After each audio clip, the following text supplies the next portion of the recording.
Welcome to 360 Tamil. இன்னைக்கு இந்த வீடியோல ஒரு சூப்பரான த்ரில்லர் படத்தை பத்தி தான் நம்ம பார்க்க போறோம். இந்த படத்தோட பேரு ராத் அகேலி ஏ த பன்சல் மர்டர்ஸ் அப்படின்றது. இது ஒரு சூப்பரான த்ரில்லர் படம்னு சொல்லாங்க.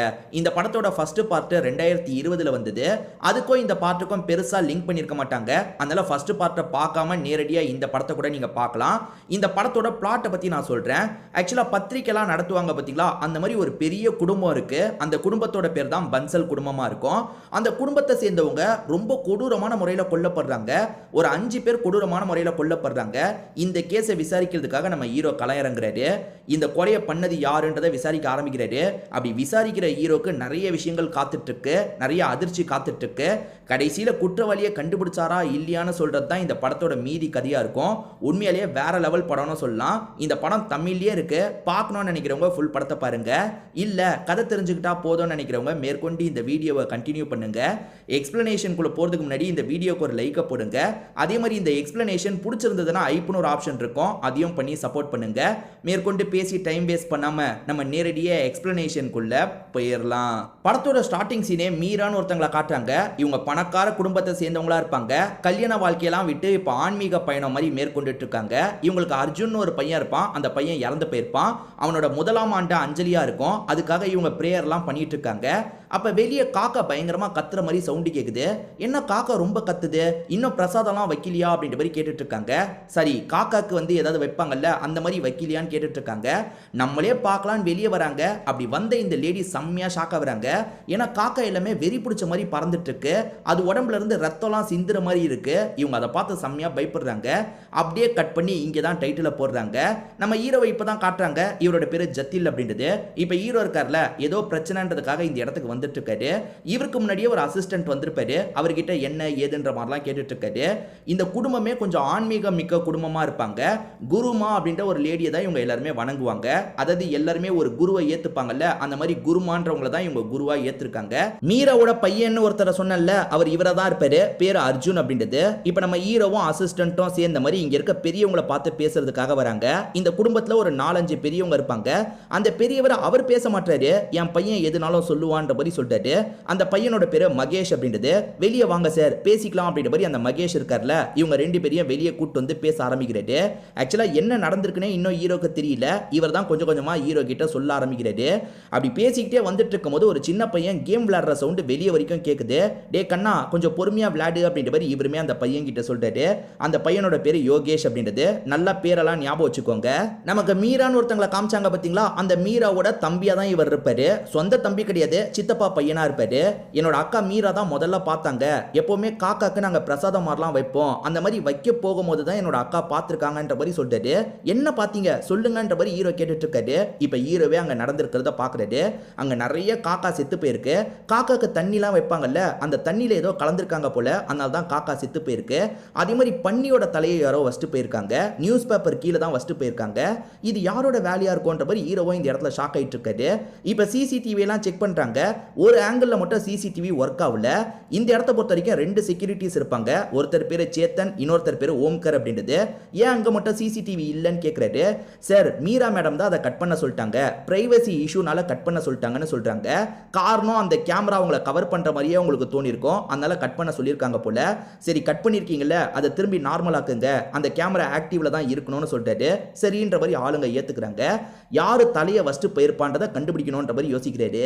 இப்பதான் இந்த வீட்டில் இருக்க ஆரவுன்னு ஒருத்தர் இருக்கான் பாத்தீங்களா, இந்த வீட்டை விட்டு என்ன விடுங்க விடுங்கன்ற மாதிரிலாம் பிரச்சனை பண்ணிட்டு இருக்கான். யாரு தடுக்க வந்தாலும் சரி அவங்களோட கழுத்தெல்லாம் நெரிச்சிட்டு இருக்கான். இது நடந்துட்டு இருக்கும் போது இந்த இடத்துக்கு ஹீரோ வந்துடுறாரு. யாராலையும் அவனை கண்ட்ரோல் பண்ண முடியல. ஆனா ஹீரோ உள்ள புந்து அவன் கூட சண்டை போடுறாரு. அவனை லாக் பண்ண மாதிரி பிடிச்சிருக்காரு. அப்பன்னு பார்த்து மீரா இந்த இடத்துக்கு வந்துடுறாங்க. இவனுமே மீராக்கு தம்பி முறை தான் வேணும் போல. எதுக்காக ஆரவ் இப்படி பண்ணிட்டு இருக்க அப்படின்ற மாதிரிலாம் கேட்குறாங்க. நான் இங்கிருந்து போனோன்ற மாதிரி சொல்றான். சரி கொஞ்ச நாள் மட்டும் பொறுத்துக்கோ, அதுக்கப்புறம் நீ விருப்பப்பட்ட மாதிரி பொய்க்கோன்ற மாதிரிலாம் இவங்க சமாதானம் பத்திட்டு இருக்காங்க. இவன் ஓரளவுக்கு நார்மல் ஆயிடுறான்ல, இவனை ரூம்ல கொண்டு போய் விடுங்கன்னு மீரா சொல்றாங்க. இப்ப ஆளுங்களும் ரூம்ல கொண்டு போய் விடுறதுக்காக போயிட்டு இருக்காங்க. இந்த பையனுக்கு என்ன பிரச்சனைன்ற மாதிரி இவரும் செக்யூரிட்டியை பார்த்த மாதிரி கேட்கறாரு. இந்த பையனை பொறுத்த வரைக்கும் ட்ரக் பழக்கம் கொஞ்சம் அதிகமா இருக்கு. ட்ரக் எடுத்ததுனால அடிக்கடி இப்படி பிரச்சனை பண்ணுவான் சார், அதனால தான் ரூம்குள்ளேயே லாக் பண்ணி வச்சிருப்போன்ற மாதிரிலாம் செக்யூரிட்டி சொல்றாரு. ஹீரோக்கு மேல இருக்க டிஎஸ்பி என்ன ஏதுன்னு விசாரிக்கிறதுக்காக இந்த இடத்துக்கு வந்திருக்காரு.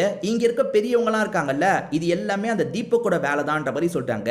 தீபக்கும் இவங்க குடும்பத்தை சேர்ந்தவர் தான். இவங்க குடும்பம் நியூஸ் பேப்பர் ரன் பண்ணிட்டு இருக்காங்கல்ல, அவரை பொறுத்த வரைக்கும் டிவி சேனல் ரன் பண்ணிட்டு இருக்காரு. எங்க கூட தொழில் போட்டி இருக்கு, அதனால அந்த தீபக் நாய் தான் பண்ணிருப்பான்ற மாதிரி பெரியவர் தீபக்க மரியாதை இல்லாம பேசிட்டு இருக்காரு. அந்த சமயம் குரு அம்மா இங்கே தான் இருப்பாங்க. அவங்க இருக்காங்கல்ல, நீ எதுக்காக இப்பெல்லாம் வார்த்தையை விட்டுட்டு இருக்க, கோவப்படக்கூடாது அப்படின்ற மாதிரி சமாதானப்படுத்திட்டு இருக்காங்க. இவர் ஆன்மீகத்தில் இறங்கியிருக்காருல, அதனால தான் இந்த லேடி சமாதானப்படுத்திட்டு இருக்காங்க. செய்ய வேண்டியதை நீங்க செய்யுங்க இன்ஸ்பெக்டர் அப்படின்ற மாதிரி அங்க இருக்க ஹீரோவை பார்த்து சொல்றாங்க. நியூஸ் பேப்பருக்கு மேல தலையை வச்சிருக்கிறதுனால ஹீரோக்கு சில டவுட் இருக்கு. இவங்க நியூஸ் பேப்பர் மேல யாரோ கோவத்துல இருந்திருக்காங்க, அவங்க தான் இப்படி பண்ணிருக்காங்க போலன்ற மாதிரிலாம் டிஎஸ்பி கிட்ட சொல்றாரு. அது சரி, அந்த பெரியவர் தீபக்னு ஒருத்தரை பத்தி பேசினார்ல, அந்த தீபக் யாருன்ற மாதிரிலாம் ஹீரோ கேட்கிறாரு. அந்த தீபக்கு கொஞ்சம் இவங்க சொல்ற மாதிரி டைப் தான், சொத்துக்காக இவங்க கூட சண்டை போட்டுக்கிட்டே இருக்கான், ஆனா அவன் என்னோட ஃப்ரெண்டுன்ற மாதிரி சொல்றாரு. என்ன சார் சொல்றீங்க, உங்க ஃப்ரெண்டான்ற மாதிரி இவர் கேட்கிறாரு. ஆமா, அவங்கிட்டயே நம்ம விசாரணை பண்ணலாம், சேர்ந்து போய் விசாரணை பண்ணலாம், பெரிய பிரச்சனை வராம இந்த கேஸை முடிக்கணும், ஏன்னா பெரிய ஆளுங்களாம் சம்பந்தப்பட்டிருக்காங்கன்ற மாதிரி டிஎஸ்பி சொல்றாரு. நம்ம ஹீரோக்கு 40 வயசு ஆயும் கல்யாணம் முடியாம இருக்கு. நம்ம ஹீரோவை பொறுத்த வரைக்கும் ராதான்னு ஒருத்தங்கள லவ் பண்ணிட்டு இருக்காரு. அம்மா இருக்காங்கல்ல, 2 பேருக்குமே ஜாதகத்தை மேட்ச் பண்ணி பார்த்திருப்பாங்க. உங்க 2 பேருக்கும் பொருத்தமே இல்லை அப்படின்ற மாதிரி அம்மா சொல்லிட்டாங்க. ஆனா உனக்கு அவளை தான் பிடிச்சிருக்குன்னா அவளை கல்யாணம் பண்ணிக்கோ அப்படின்ற மாதிரியும் சொல்லிட்டாங்க. இவர் என்ன முடிவு எடுக்கிறதுன்னு தெரியாம கொஞ்சம் குழப்பத்தில் இருக்காரு. அம்மா எப்ப பாரு கல்யாணம் கல்யாணம்னு பேசிக்கிட்டே இருப்பாங்க போல, கொஞ்சம் என்ன ஃப்ரீயா விடுங்கம்மா அப்படின்ற மாதிரி இவருமே சொல்றாரு. யாரு வீட்டுக்குள்ள தலைய வச்சான்னு ஒரு கேள்வி இருக்குல்ல, அந்த வழியா 2 பேர் வண்டியில லோடு இறக்கிறதுக்காக வந்திருப்பாங்க. அவனுங்க தான் இதை பண்ணிருக்க வாய்ப்பு இருக்குன்றது உங்களுக்கு தெரிஞ்சிருது. அவனுங்க யாரு என்னன்ற மாதிரி விசாரிக்க சொல்லியிருப்பாரு. விசாரிச்சு தகவல்லாம் சேகரிச்சிடுறாங்க. இப்போ அவங்களோட வீட்டை நோக்கி இவர் டீமோட வந்திருக்காரு. இவர் வந்திருக்காருன்னு தெரிஞ்சோன்னா வீட்டுக்குள்ள இருக்க நபர் இருக்கான்ல, திருச்சி இங்கிருந்து ஓட ஆரம்பிக்கிறான். விடக்கூடாது, புடிங்க அப்படின்ற மாதிரி ஆளுங்க கிட்ட சொல்றாரு. ஆளுங்களும் பிடிக்கிறதுக்கு ட்ரை பண்ணிட்டு இருக்காங்க. ஹீரோவும் எப்படியாவது பிடிச்சிடணும் அப்படின்ற மாதிரி ஓடிட்டு இருக்காரு. அப்ப ஹீரோ இருக்கார்ல, தெரியாதனமா ஒரு லேடி மேல இடிச்சிடுறாரு. அந்த லேடியோட பேரு கீர்த்தி அப்படின்றது. அப்படி இடிச்சவர் அங்க ஆக்சிஜன் சப்போர்ட்டோட நிறைய சின்ன பசங்க படுத்துட்டு இருக்கிறத கவனிக்கிறாரு. இப்போதைக்கு அவனை பிடிக்கிறது தான் முக்கியம், இங்க இருந்து கிளம்பலாம் அப்படின்ற மாதிரி இவரும் இங்க இருந்து கிளம்புறாரு. ஆக்சுவலா ஒருத்தனை துரத்திட்டு வந்தாங்க பாத்தீங்களா, அவனை லாக் பண்ணி இவங்களுமே பிடிச்சிடுறாங்க. இப்ப போலீஸுங்களாம் அடிச்சு அவங்க கிட்ட விசாரணை பண்ணிட்டு இருக்காங்க. நான் வரதுக்குள்ள உண்மையை பேச வைங்கன்ற மாதிரி ஹீரோ கிளம்பி போயிருப்பாரு. ஹீரோ கீர்த்தின்னு ஒருத்தங்க மேல இடிச்சார்ல, அவங்கள பொறுத்த வரைக்கும் லாயரா இருப்பாங்க. குப்பத்தை சேர்ந்தவங்களாலே தப்பு பண்ணுவாங்கன்னு முடிவெடுத்துருவீங்களா, இந்த 2 பசங்க தப்பெல்லாம் பண்ணிருக்க மாட்டாங்க, விடுங்கன்ற மாதிரிலாம் பேசிட்டு இருக்காங்க. ஒரு பெரியவரை பொறுத்த வரைக்கும் தீபக் தான் பண்ணிருக்க வாய்ப்பு இருக்குன்னு சொன்னார் பாத்தீங்களா, இவர் தான் அந்த தீபக்கா இருப்பாரு. ஆக்சுவலா எல்லாருமே சொந்தக்காரங்க தான். இந்த தீபக் மட்டும் தனியா வந்து ஒரு சேனல் ரன் பண்ணிட்டு இருக்காரு. சொத்து நிறைய வேணும்ன்ற மாதிரி அந்த குடும்பம் கூட இவருக்கு பிரச்சனை இருக்கு. அதனால இவர் தான் பண்ணிருக்க வாய்ப்பு இருக்குன்ற மாதிரி அந்த குடும்பத்துல பெரியவங்க எல்லாம் நினைச்சிட்டு இருக்காங்க. ஆனா தீபக் இருக்கார்ல, சத்தியமா எனக்கும் இதுக்கும் சம்பந்தம் இல்லை அப்படின்ற மாதிரி டிஎஸ்பி கிட்ட சொல்றாரு. இப்போ நம்ம ஹீரோ திரும்பி ஸ்டேஷனுக்கு வரும்போது கீர்த்தி இருக்காங்கல்ல, அவங்க 2 பேரை விடுங்க விடுங்கன்னு சொல்லிட்டு இருக்காங்க. அதெல்லாம் கண்டுக்காம இவரும் உள்ள வந்துடுறாரு. சார் அடிச்சாச்சு, உண்மையை ஒத்துக்கிட்டாங்கன்ற மாதிரி ஆளுங்க சொல்லிட்டாங்க. ஏன்டா இப்படி பண்ணீங்கன்ற மாதிரி இவரும் கேட்கிறாரு. சார் யாரு பண்ண சொன்னாங்கன்னா எங்களுக்கு தெரியாது சார், ஒரு இடத்துல காசை வச்சு இந்த மாதிரி பண்ணோன்னு சொன்னாங்க, காசை எடுத்துட்டோம்ல, அதனால தான் அதே மாதிரி நாங்க பண்ணிட்டோம் சார், அந்த பறவைலாம் எப்படி செத்து போச்சுன்னு தெரியாது, பண்ணி தலையை மட்டும் தான் நாங்க வச்சோன்ற மாதிரி சொல்லிட்டாங்க. இதுக்கு என்ன சொல்றீங்க மேடம் அப்படின்ற மாதிரி இவர் கீர்த்தியை பார்த்து கேட்கிறாரு. ஒருத்தர் தப்பு பண்ணிருக்காங்களா இல்லையான்னு தெரியறதுக்கு முன்னாடி சப்போர்ட் பண்றேன்னு வராதீங்க அப்படின்ற மாதிரிலாம் கோவப்படுறாரு.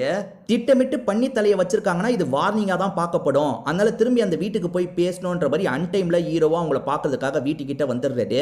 2 செக்யூரிட்டிஸ் இருக்கிறதா சொன்ன பாத்தீங்களா, அதுல சேத்தன் அப்படின்றவன் நல்லா தூங்கிட்டு இருக்கான். சேத்தன் என்ன தூங்கிட்டு இருக்க, எந்திரி எந்திரின்ற மாதிரி எழுப்பிட்டு இருக்காரு. ஆனா அவன் செம்ம தூக்கத்துல இருக்கான். இன்னொன்னு செக்யூரிட்டியோட பேரு ஓம்கர் அப்படின்றது. ஓம்கர் எங்க போனா அப்படின்ற மாதிரிலாம் இவரும் புலம்பிட்டு இருக்காரு. திடீர்னு பார்த்தா மீரா இருக்காங்கல்ல, ரத்தம் சொட்ட சொட்ட இவருக்கு பக்கத்துல வந்து நிக்கிறாங்க.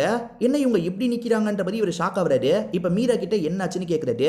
வீட்டுல எல்லாருமே செத்துட்டாங்க, வீட்டுல எல்லாருமே செத்துட்டாங்கன்ற மாதிரி சொல்லிட்டாங்க. சரி சரி நீங்க இங்கேயே சேத்தன் கூட இருங்க, நான் போய் பார்க்குறேன் அப்படின்ற மாதிரி இவருமே பார்க்கறதுக்காக கன் எடுத்துட்டு உள்ள வந்துட்டு இருக்காரு. யாரோ கொலை பண்றாங்க போலன்ற மாதிரி தான் உள்ள வந்துட்டு இருக்காரு. அப்ப வேற ஒரு பொண்ணு ஹீரோ கிட்ட பேசுறாங்க. அவங்க பேரு பிரீத்தி அப்படின்றது. அந்த பொண்ணு ரூம்ல இருந்து என்ன பிரச்சனைன்னு கேட்டுக்கிட்டே வெளியே வராங்க. நீ வெளியெல்லாம் வராத, அந்த சின்ன பையன் யோகேஷ் ரூம்குள்ள தானே இருக்கான், நீங்க 2 பேருமே ரூம்குள்ள இருங்கன்ற மாதிரி இவரும் செக் பண்றதுக்காக மேலே ஏறி வந்துட்டு இருக்காரு. அந்த இடத்துல பார்த்தா கொடூரமான முறையில் நிறைய பேர் இறந்து போயிருக்காங்க. ஓம்கர் இருக்கார்ல, இங்க காயப்பட்ட மாதிரி விழுந்து கிடக்குறாரு. ஆனா உயிர் இன்னும் இருக்குன்னு இவருக்கு தெரிய வருது. இந்த மாதிரி ஒவ்வொருத்தரா பார்க்க போறாரு. வீட்டுல ஒரு 5 பேர் கொடூரமா இறந்து போயிருக்காங்க. இதை தாண்டி அந்த ஆரவ் இருக்கான்ல, மாடியில இருந்து கீழே விழுந்த மாதிரி இறந்து போயிருக்கான். இதெல்லாம் பார்க்குற ஹீரோக்கு தூக்கி வாரி போட்டுது. யாரோ கொலை பண்ணியிருக்காங்க, ஆரவ் தான் கொலை பண்ணியிருக்கான் போலன்ற மாதிரிலாம் யோசிக்கிறாரு. இப்போ உடனே டிஎஸ்பிக்கு கால் பண்ணி இந்த விஷயத்த சொல்றாரு. கேட்குற டிஎஸ்பியும் ஷாக் ஆகுறாரு. இப்போ மொத்த டீமும் கிளம்பி இந்த இடத்துக்கு வந்துடுறாங்க. ஓம்கர்னு ஒரு செக்யூரிட்டி இருந்தாரு பாத்தீங்களா, அவர் ரொம்ப மோசமான கண்டிஷன்ல இருக்காரு. இப்ப வேகமா அவர் ஹாஸ்பிட்டலுக்கு கொண்டு போயிட்டு இருக்காங்க. அதே மாதிரி ஃபாரன்சிக் டீமும் இந்த இடத்துக்கு வந்துடுறாங்க. என்ன நடந்ததுன்றது உங்களுக்கு புரியல, இங்க கிடைக்கிற எல்லா தடயத்தையும் எடுக்கணும் அப்படின்ற மாதிரிலாம் யோசிக்கிறாங்க. டாக்டர் பணிக்கர் அப்படின்ற ஒரு லேடி தான் இந்த இடத்துக்கு வந்திருக்காங்க. இந்த ரோலை ரேவதி தான் பண்ணியிருப்பாங்க. இப்ப ரேவதியும் டீமும் சேர்ந்த மாதிரி கலெக்ட் பண்ற வேலையெல்லாம் பண்ணிட்டு இருக்காங்க. மீரா மட்டும் கார்ல உட்கார்ந்து இருக்கிறத பார்த்தோன்னா இந்த ரேவதி ஷாக் ஆயிடுறாங்க. அவங்கள மட்டும் எதுக்காக போக விட்டுறீங்க, அவங்க உடம்புலலாம் ரத்த கரை இருக்குல்ல, அந்த ட்ரெஸ்ஸும் எனக்கு வேணும்ன்ற மாதிரி சொல்லிட்டாங்க. இப்ப மீரா கிட்ட இருந்து இவங்க ட்ரெஸ் எல்லாம் வாங்கிடுறாங்க. இப்ப செய்ய வேண்டிய எல்லா ப்ரொசீஜரையும் இந்த இடத்துல செய்யறாங்க. இப்ப மறுநாள் காலையில ஹீரோ அம்மா கிட்ட பேசிட்டு இருக்கிறத காட்டுறாங்க. இப்படி ரெண்டு பேர் பேசிட்டு இருக்கும்போது ராதான்னு ஒருத்தங்க இந்த இடத்துக்கு வராங்க. ஆக்சுவலா ஃபர்ஸ்ட் பார்ட்ல ராதாவை ஒரு இடத்துல இருந்து இவர் காப்பாத்தி இருப்பாரு. ராதா படிக்கணும்னு ஆசைப்பட்டிருப்பாங்க. அதனால தனியா ஒரு இடத்துல தங்க வச்சு இவர் தான் படிக்க வச்சிட்டு இருக்காரு. இவங்கள தான் கல்யாணம் பண்ணிக்கணும் அப்படின்ற மாதிரி ஆசைப்படுறாரு. அம்மாக்கு ஓகே தான், ஆனா பையன் சீக்கிரமா கல்யாணம் பண்ணிக்காம இழுத்துட்டு இருக்கான்ல, அதுதான் அம்மாக்கு சுத்தமா பிடிக்க மாட்டேங்குது. நடந்த விஷயம் மீராக்கு தானே தெரியும். அதனால மீரா கிட்ட என்ன நடந்தது அப்படின்ற மாதிரி கேக்குறாங்க. மீராவும் நடந்த விஷயத்த சொல்ல ஆரம்பிக்கிறாங்க. மீரா ஃபேஸ் வாஷ்லாம் பண்ணிட்டு வெளியே வராங்க. அப்ப இவங்க ரூம் கதவை யாரோ திறக்கிறதுக்கு ட்ரை பண்றது இவங்களுக்கு தெரியுது. ஆனா இவங்க திறக்காம அமைதியா இருக்காங்க. அதனால அந்த நபரும் அங்கிருந்து கிளம்பி போயிடுறான். அதுக்கப்புறம் தான் கொலைகள்லாம் ஸ்டார்ட் ஆயிருக்கு போல. ரொம்ப சவுண்டு கேட்க ஆரம்பிச்சதுக்கு அப்புறம் தான் இவங்களும் கதவை திறந்து என்ன ஏதுன்னு பார்க்கறதுக்காக வெளியே வந்திருப்பாங்க. அப்படி வெளியே வரும்போது சிலர் இறந்து போயிருப்பாங்க. அச்சச்சோ, யார் இப்படி பண்ணுது அப்படின்ற மாதிரி இவங்க பதட்டமா பார்த்துட்டு இருந்திருப்பாங்க. அப்பன்னு பார்த்தா ஆரவ் இருக்கான் பாத்தீங்களா, கையில ஒரு ஆயுதத்தோட அந்த இடத்துக்கு வந்துட்டு இருக்கான். ஆரவ் என்ன பண்ணிட்டு இருக்க, வேணான்ற மாதிரி இவங்க பயந்து பயந்து பின்னாடி போயிட்டு இருக்காங்க. அப்பதான் சவுண்ட் கேட்டு ஓம்கர் அந்த இடத்துக்கு வராரு. என்னாச்சு ஏதாச்சுன்னு பார்க்கறதுக்காக வந்திருப்பாரு. அப்ப ஆரவ் இருக்கான் பாத்தீங்களா, ஆயுதத்தை வச்சு ஓம்கர் வயிற்றிலேயே குத்துறான். பயங்கரமா குத்திட்டு இருக்கிறத பார்த்து இவங்க பயத்துல கீழே வந்திருப்பாங்க. அப்பதான் பிரீத்தியும் என்னாச்சு ஏதாச்சுன்னு கேட்கிறா. பிரீத்தி, நீ வெளியே வராத, ரூம்குள்ளேயே இரு அப்படின்ற மாதிரி இவங்க ரூம்குள்ள விட்டுருப்பாங்க. உடனே வெளியே போய் ஆளுங்க கிட்ட சொல்லணுன்ற மாதிரி தான் இவங்க வெளியே கிளம்பி போயிருப்பாங்க. அப்படி வெளியே போயிட்டு இருக்கும் போதே அந்த ஆரவ் மாடியில இருந்து பொத்துன்னு வெல்றான். ஓம்கர் தான் பிடிச்சி தள்ளி விட்டுருக்காரு அப்படின்றது இவங்களுக்கு தெரியுது. அதுக்கப்புறம் தான் வெளியே வந்தேன், செக்யூரிட்டியை பார்க்கலான்னு வரும்போது தான் உங்களை பார்த்தேன்ற மாதிரிலாம் சொல்றாங்க. அந்த மீரா சொல்றதை வச்சு பார்க்கும்போது ஆரவ் தான் இந்த விஷயத்தை பண்ணியிருக்கான் போல அப்படின்ற மாதிரி இவங்களுக்குள்ள பயங்கரமா டிஸ்கஷன்லாம் போயிட்டு இருக்கு. ஆக்சுவலா ரேவதி கண்டுபிடிச்ச விஷயத்த சொல்ல ஆரம்பிக்கிறாங்க. அந்த பறவைங்கள்லாம் ஏதோ தண்ணி குடிச்சது பார்த்தீங்களா, அந்த பறவைங்க உடம்புக்குள்ளலாம் ஒரு ட்ரக் தான் கலந்துருக்கு. யாரோ திட்டமிட்டு அந்த தண்ணிக்குள்ள ட்ரக்கை கலந்துருக்காங்க. அதே மாதிரி இறந்து போனா ஆரவ் உடம்புக்குள்ள ஒரு ட்ரக் இருக்கு. ஆரவ் அந்த ட்ரக்கை ரெகுலரா யூஸ் பண்ணியிருக்கான்னு தெரிய வருது. அதே ட்ரக் தான் எல்லார் உடம்புலையும் கலந்துருக்கு. கடைசியா எல்லாருமே குருமா கிட்ட இருந்து வந்த பிரசாதத்தை சாப்பிட்டுருக்காங்க. அந்த பிரசாதத்தை சாப்பிட்ட எல்லாருமே செம்ம மயக்கத்துல இருந்திருக்காங்க. அப்படி மயக்கத்துல இருந்தவங்கள ஆரவ் சாவடிச்சிருக்கான். ஆரவ் தான் மயக்கமாக்கி சாவடிச்சிருக்கான் போல அப்படின்ற மாதிரிலாம் இவங்க யோசிக்க ஆரம்பிக்கிறாங்க. அதாவது ஆரவன்ற பையன் ஒரு ட்ரக் எடுக்கிறான் பாத்தீங்களா, அதை வீட்டில் இருக்க எல்லாருக்குமே கலந்து தந்திருக்கான். எல்லாருமே மயக்கத்தில் இருக்கும் போது சாவடிச்சிருக்கான் அப்படின்ற மாதிரிலாம் இவங்க யோசிக்க ஆரம்பிக்கிறாங்க. பிரச்சனை என்னன்னு பார்த்தீங்கன்னா, அதை 3 பேர் மட்டும் சாப்பிட்டுருக்க மாட்டாங்க. பிரீத்தின்ற பொண்ணுக்கு பால்னா அலர்ஜி, அதனால அந்த பொண்ணு சாப்பிட்டுருக்க மாட்டா. அதே மாதிரி மீரா சாப்பிட்டுருக்க மாட்டாங்க. ஓம்கரும் சாப்பிட்டுருக்க மாட்டாரு. இப்போ ஓம்கர் ஹாஸ்பிட்டல்ல இருக்காரு. ஸோ ஓம்கருக்கும் இதுக்கும் சம்பந்தம் கிடையாது. மீரா எதனால சாப்பிடலன்ற மாதிரி ஒரு கேள்வி வருது. இப்போ நமக்கு அந்த தீபக்கை காட்டுறாங்க. அந்த ஃபேமிலி இறந்து போனதுல கொஞ்சம் சந்தோஷமா தான் இருக்காரு. ஏன்னா இவருக்கு சொத்து பிரச்சனை இல்லாம கிடைக்கும்ல, அதனால கொஞ்சம் சந்தோஷப்படுற மாதிரி காட்டுறாங்க. ஓம்கர்னு ஒருத்தருக்கு பயங்கரமா அடிபட்டதுல அவர் ஹாஸ்பிட்டல்ல சீரியஸான கண்டிஷன்ல இருக்காரு. இன்னொன்னு செக்யூரிட்டியோட பேரு சேத்தன் அப்படின்றது. எதனால நீங்க அப்படி தூங்குன அப்படின்ற மாதிரி கேட்கறாரு. ஆக்சுவலா இவன் அந்த பிரசாதத்தை சாப்பிட்டான்ல, அதனால தான் இவன் செம்ம மயக்கத்துல இருந்திருக்கான் போல. ஓம்கர் ஏன் சாப்பிடலன்ற மாதிரி ஹீரோ கேட்கறாரு. அண்ணன் எப்பவுமே லேட்டா தான் சாப்பிடுவாரு, அதனால தான் பிரசாதத்தை வச்சிருந்தாரு, சாப்பிடல அப்படின்ற மாதிரிலாம் இவன் சொல்லிட்டு இருக்கான்.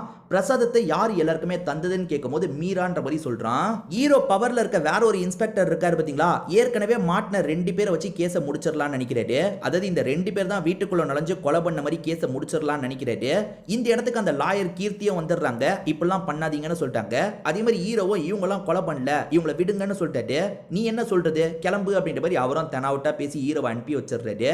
ஹீரோக்குன்னு ஒரு அசிஸ்டன்ட் இருக்கார்ல, அவர் கூட ஹீரோ டிஸ்கஸ் பண்ணிட்டாரு.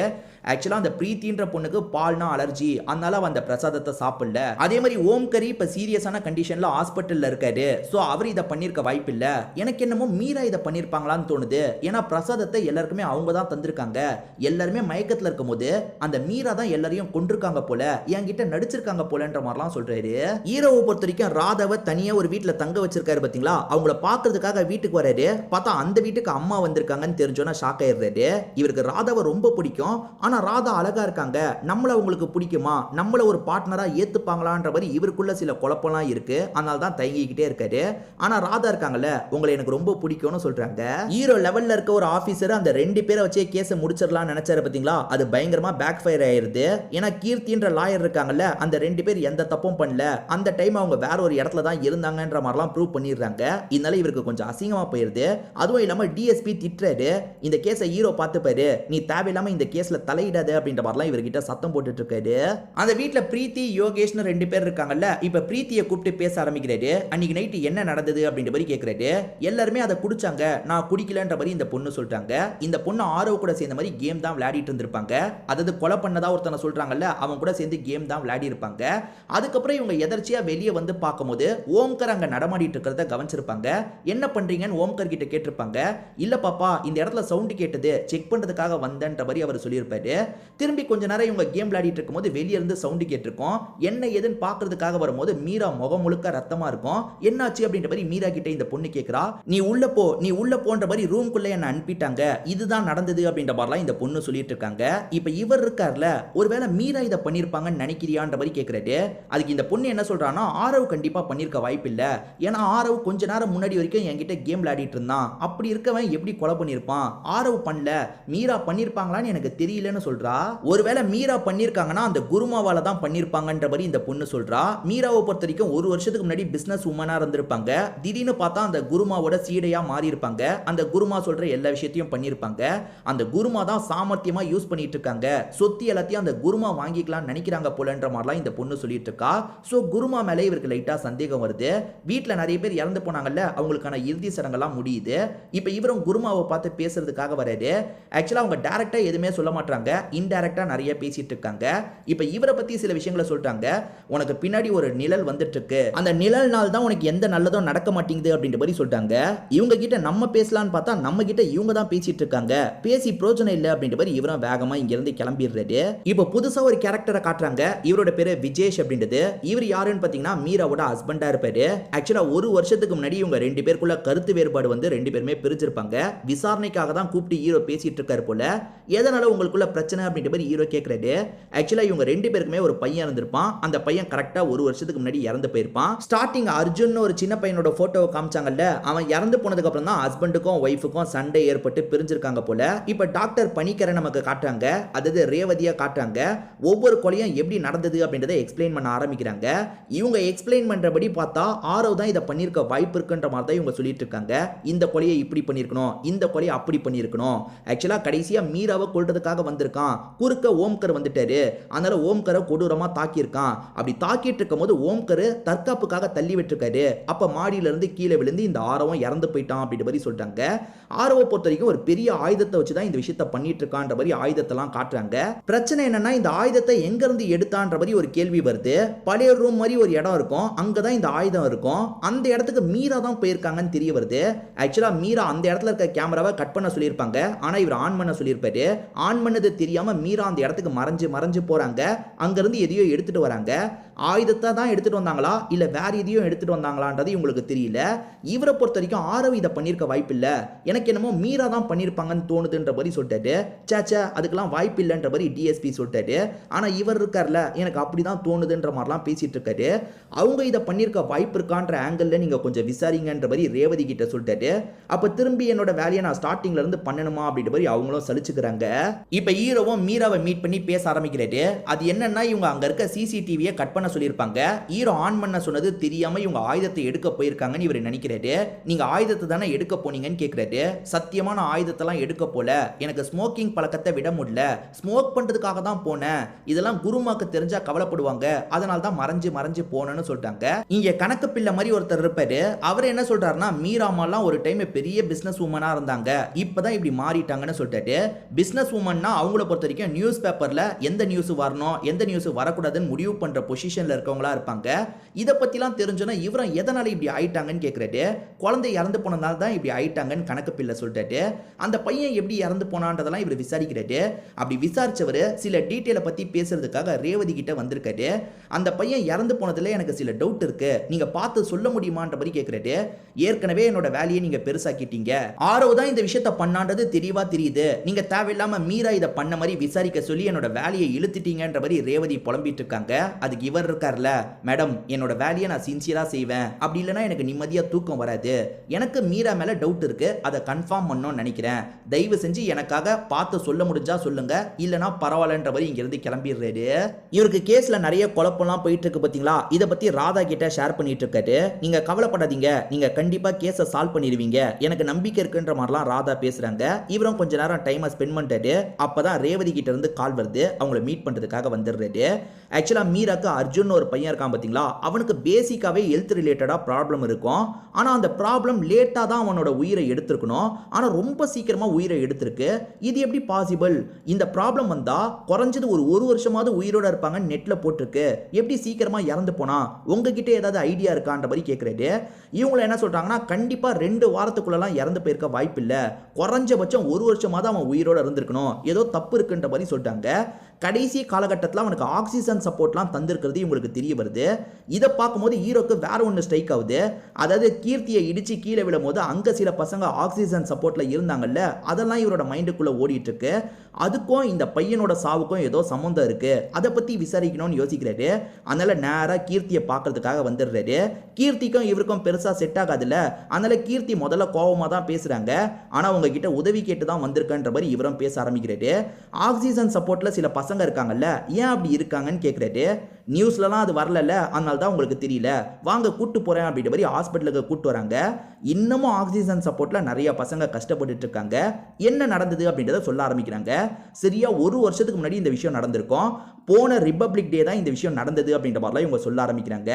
பப்ளிக் ஸ்கூல் இருக்கு பார்த்தீங்களா, அந்த ஸ்கூல் ரொம்ப மோசமான கண்டிஷனில் இருக்கும்.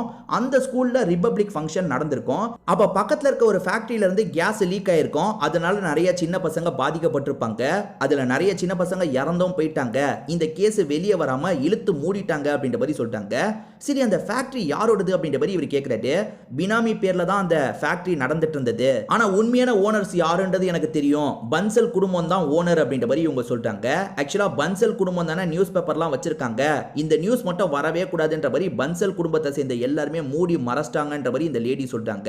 அதனால தான் ஹீரோ இந்த விஷயத்தை கேள்விப்பட்டிருக்கவே மாட்டாரு. அந்த குடும்பம் பிளான் பண்ணி தான் மூடி மறைச்சாங்க அப்படின்ற மாதிரிலாம் இந்த லேடி சொல்லிட்டு இருக்காங்க. அந்த ஃபேக்டரியை போய் செக் பண்ணலாம் அப்படின்ற மாதிரி இவருமே யோசிக்கிறாரு. முதல்ல இறந்து போன பசங்களோட கல்லறையை பார்க்கறதுக்காக வராரு. அங்க கொஞ்ச நேரம் ஃபீல் பண்ணிட்டு இருக்காரு. அதுக்கப்புறம் ஃபேக்டரிக்கு வந்து ஏதாவது கிடைக்குமான்ற மாதிரிலாம் தேடி பார்த்துட்டு இருக்காரு. ஃபேக்டரியை மூடுறதுக்கு முன்னாடி நிறைய ஃபைல் எல்லாம் எரிச்சிருப்பாங்க.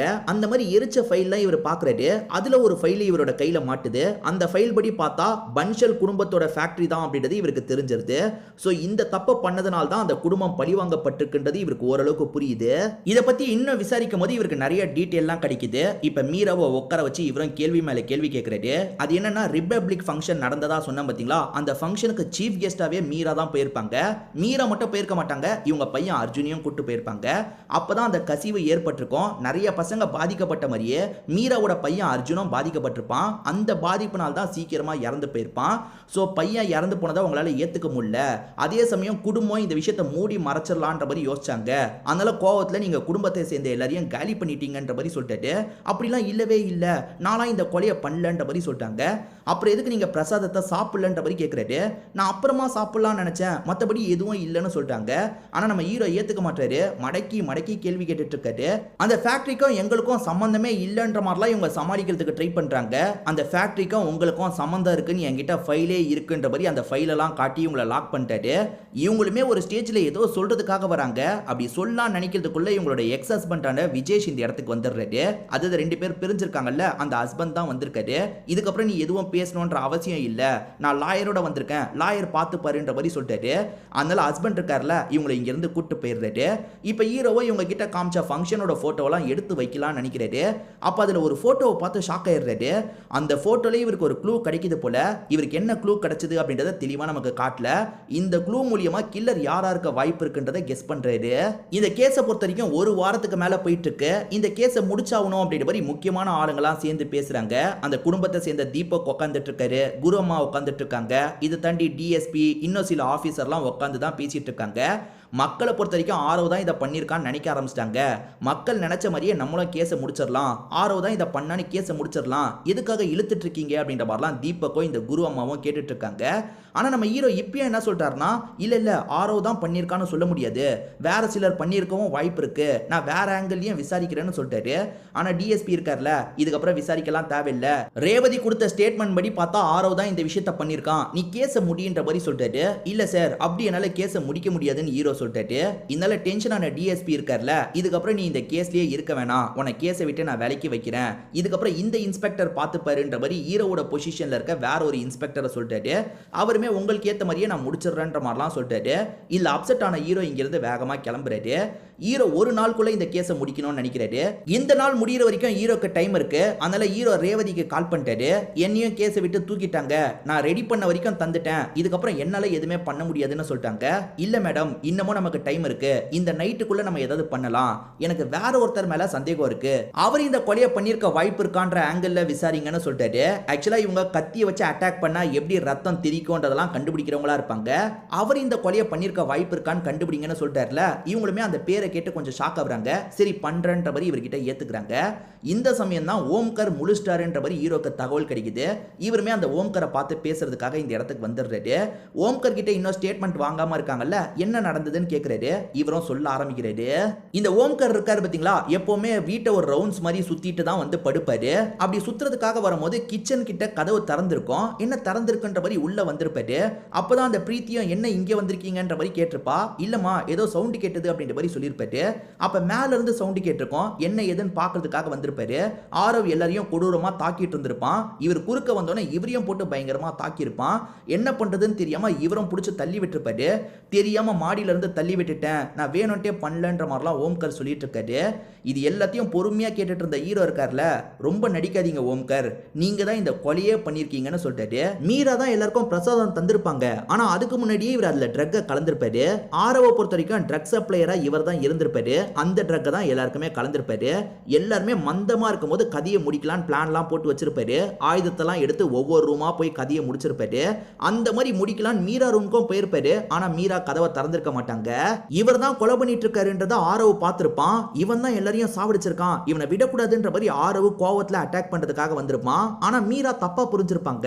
ஆரவ் தான் எல்லா கொலையும் பண்ணிருக்கான், இப்ப ஓம்கரையும் என்னையும் கொல்றதுக்காக வரான்ற மாதிரிலாம் யோசிச்சிருப்பாங்க. ஒருத்தன் ஆயுதத்தோட வேகமா ஓடி வந்தா நம்மள கொல்றதுக்கு வரான் தானே நினைப்போம். அந்த மாதிரி தான் அவங்க நினைச்சு கீழே போயிருப்பாங்க.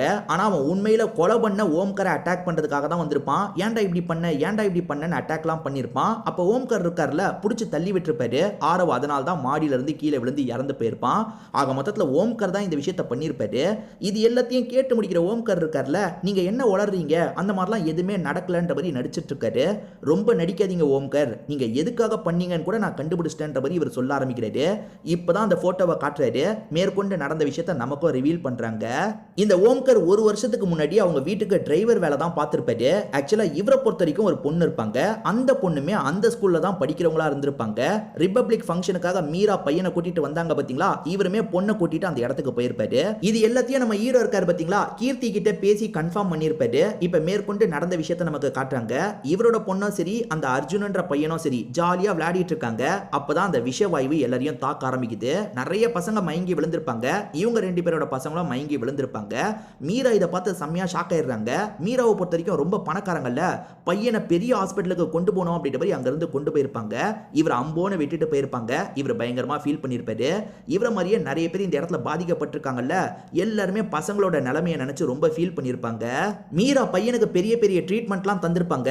இருந்தாலுமே பையனை காப்பாற்ற முடியாம போயிருக்கும். ஆனா இந்த சைடில் இருக்கவங்களுக்கு பேசிக் ட்ரீட்மெண்ட்டை கூட தர முடியாம இருந்திருக்கும். அதாவது ஆக்சிஜன் சப்ளை வேணும்ன்ற மாதிரி சொல்லியிருப்பாங்க. அதை கூட இவங்களால தர முடியாம இருந்திருக்கும். அதனால அந்த கம்பெனிக்கு எதிராக போராட்டம்லாம் பண்ணியிருப்பாங்க. பன்ஷலோட கம்பெனி தானே, அதனால பன்ஷலுங்க டீம் என்ன பண்றாங்கன்னா, இதை பத்தி வெளியவே வரக்கூடாதுன்ற மாதிரி நியூஸை வெளியே விட்டுருக்க மாட்டாங்க. ஏன்னா நியூஸ் மீடியாலாம் அவங்க கண்ட்ரோல்ல தானே இருக்கு. இதை பத்தி நியூஸை போடாம வேற விஷயங்களை பத்தி நியூஸை போட்டிருப்பாங்க. இதனால இந்த ஊரை சேர்ந்த எல்லாருமே டென்ஷன்ல இருந்திருப்பாங்க. குறிப்பா பொண்ணை இழந்த இவரு செம்ம டென்ஷன்ல இருந்திருப்பாரு. இதை தாண்டி இவங்க மேலேயே பழிலாம் போட்டிருப்பாங்க. அது என்னன்னா, இவங்களோட வாழ்வாதாரம் சுத்தமா இல்ல, அதனால தான் பசங்க பாதிக்கப்பட்டு இறந்து போயிட்டாங்கன்ற மாதிரி இவங்க மேல பழிய போட்டிருப்பாங்க. அதனால இவருக்கு செம்ம கோவம் இருந்திருக்கும். இவர் அதெல்லாம் மறந்து வளர்ந்த மாதிரி அதே இடத்துல வேலைக்கு சேர்ந்திருப்பாரு. கரெக்டா ஒரு வருஷம் முடியும் போது அந்த ஃபேமிலியை சேர்ந்த எல்லாரையும் காலி பண்ணணும்னு நினைச்சிருப்பாரு. கரெக்டா அந்த அர்ஜுன் இறந்து போன நாள் வந்தது பாத்தீங்களா, அன்னைக்கு எல்லார் கதையும் முடிக்கலான்ற மாதிரி தான் இவர் முடிச்சிருப்பாரு. இப்படி பிளான் பண்ணி தான் இந்த விஷயத்த பண்ணியிருக்காருன்னு தெரிய வருது. நான் தான் பண்ணன்றபடி இவர் ஒப்புதல் வாக்குமூலம்லாம் தந்துட்டு இருக்காரு பாத்தீங்களா, இது எல்லாத்தையும் ஹீரோ வீடியோ மாதிரி எடுத்திருப்பாரு. அப்படி தந்துட்டு இருக்கும் போதே அந்த நபர் இறந்து போயிடுறாரு. இப்ப ஹீரோவும் எடுத்த வீடியோவை சோசியல் மீடியால போட்டணும் அப்படின்ற மாதிரி போட்டுறாரு. இப்ப சோசியல் மீடியால இருக்க எல்லாருமே இதை பத்தி பேச ஆரம்பிக்கிறாங்க. அப்ப பன்சல் குடும்பம் இந்த மாதிரி பெரிய தப்பு பண்ணிருக்காங்க, அதனால தான் பழி வாங்கப்பட்டிருக்காங்க அப்படின்ற மாதிரிலாம் அவங்களுக்குள்ள பேசிட்டு இருக்காங்க. ஆக்சுவலா ஹீரோக்கு எது கிடைச்சாலும் சீனியர் கிட்ட தான் தரணும், அதுக்கப்புறம் சீனியர் தான் முடிவு பண்ணும். ஆனா ஹீரோ லீக் பண்ணிட்டார்ல, அதனால சீனியர் பதில் சொல்ற நிலைமைக்கு தள்ளப்படுறாரு. இப்ப மீடியாவை சமாளிக்கிற மாதிரி பதில்லாம் சொல்லிடுறாரு. அதே சமயம் ஹீரோவை போட்டு திட்டுறாரு. உனக்கு ஏதாவது கிடைச்சா என்கிட்ட தானே காமிச்சிருக்கணும், எதுக்காக நெட்ல போட்டேன்ற மாதிரிலாம் கேட்கிறாரு. சார் நான் டாக்டர் பணிக்கர் மேடம் கிட்ட தான் தந்தேன், அவங்க கிட்ட இருந்து தான் லீக் ஆயிருக்கு போல அப்படின்ற மாதிரி இவருமே சமாளிச்சிடுறாரு. இப்ப டிஎஸ்பி இருக்கார்ல, டாக்டர் பணிக்கரை கூப்பிட்டு கேள்விலாம் கேட்கிறாரு. அதுக்கு டாக்டர் பணிக்கர் இருக்காங்கல்ல, நேத்து நைட் என்னோட லேப்டாப் காணாம போயிருச்சு, அதுல தான் இந்த வீடியோ இருந்தது, வேற யாரோ லீக் பண்ணிட்டாங்க போல, எனக்கும் இதுக்கும் சம்பந்தம் இல்லைன்னு சொல்லிட்டாங்க. உண்மையில இவங்க 2 பேர் சேர்ந்து தான் லீக் பண்ணியிருக்காங்க, கேட்டா சமாளிக்கிறதுக்காக இப்படி பண்றாங்க. உண்மையில ரேவதியும் சரி நம்ம ஹீரோவும் சரி ரொம்ப நேர்மையானவங்க. இது வெளி உலகத்துக்கு தெரியணும்ன்றதுக்காக பக்காவா பிளான் போட்டு வெளி உலகத்துக்கு தெரிய வச்சிட்டாங்க. தீபக்னு ஒருத்தர் இருக்கிறதா சொன்ன பாத்தீங்களா, இது எதுக்காகடா லீக் ஆக விட்டேன்ற மாதிரி டிஎஸ்பி ஆனா ஃப்ரெண்டு கிட்ட இவர் சண்டை போட்டுட்டு இருக்காரு. சோ இந்த ஃபேமிலிக்கு கொஞ்சம் கெட்ட பேர்லாம் ஏற்படுற மாதிரி நமக்கு காட்டுறாங்க. இப்ப ஹீரோ எப்பவுமே போல அவரோட வேலையை பண்ணிட்டு இருக்காரு. அவரை சஸ்பெண்ட் பண்ணிருப்பாங்க, அதை பத்திலாம் கவலையே படமாட்டாரு. அதே மாதிரி டாக்டர் பணிக்கர் ஃப்ரெண்ட் ஆயிட்டாங்கல்ல, அவங்களுமே வீட்டுக்கு வந்திருக்காங்க. இவரும் கூடிய சீக்கிரத்துல ராதாவை கல்யாணம் பண்ணிக்கலாம் அப்படின்ற மாதிரிலாம் யோசிக்கிறாரு. அம்மா இருக்காங்கல்ல, டே ஜாதகத்துல பொருத்தம் இல்லைன்ற மாதிரி திரும்பி ஸ்டார்டிங்ல இருந்து ஆரம்பிக்கிறாங்க. அப்ப ஹீரோக்கு அந்த குரு அம்மா சொன்னது மைண்ட்ல ஓடிட்டு இருக்கு. உனக்கு பின்னாடி ஒரு நிழல் வந்துட்டு இருக்கு, அந்த நிழல் உன்னை நிம்மதியாவே இருக்க விடாதுன்னு சொன்னாங்க பாத்தீங்களா, குரு அம்மா சரியா தான் சொல்லியிருக்காங்க, நம்ம அம்மா தான் அந்த நிழல் போல அப்படின்ற மாதிரி இவருமே யோசிக்கிறாரு. ஒரு மாதிரி அம்மாவை முறைச்சு பார்த்துட்டு இருக்காரு. சும்மா ஃபன்னியா இப்படி காமிச்சு நமக்கு படத்தோட கதையை முடிச்சிடுறாங்க. கண்டிப்பா இந்த படம் உங்க எல்லாருக்குமே பிடிச்சிருக்கும் நம்புறேன். இந்த வீடியோ உங்களுக்கு பிடிச்சிருந்ததுன்னா லைக் பண்ணுங்க, கமெண்ட் பண்ணுங்க, மறக்காம 360 தமிழ் சேனலை சப்ஸ்கிரைப் பண்ணுங்க. தொடர்ச்சியா இந்த மாதிரி வீடியோக்கள் வந்துகிட்டே தான் இருக்கும்.